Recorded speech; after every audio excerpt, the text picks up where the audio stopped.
Ang panggagahasa ay isang mabigat na krimen na sumisira ng buhay. Nangyayari ito sa ating mga komunidad, sa mga tahanan, at kadalasan may kinalaman ito sa pagkalango sa alak. Wala sino man, lalo na ang menor de edad ang dapat maging biktima. Kapag may alak, madalas nawawala na ang pag-iingat at tamang pag-iisip. Ang kabataan ay nagiging marupok sa panganib.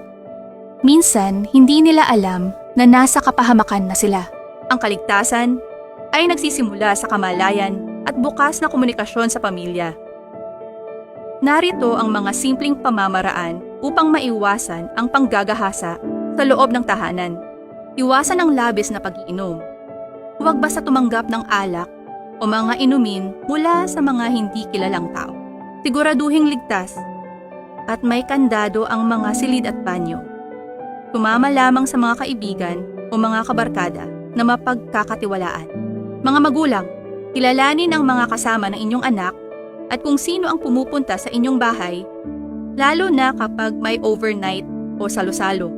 Tandaan ang mga emergency contact numbers tulad ng barangay at PNP hotline. Ang panggagahasa ay isang krimen, aksyon at impormasyon upang hustisya ay umayon.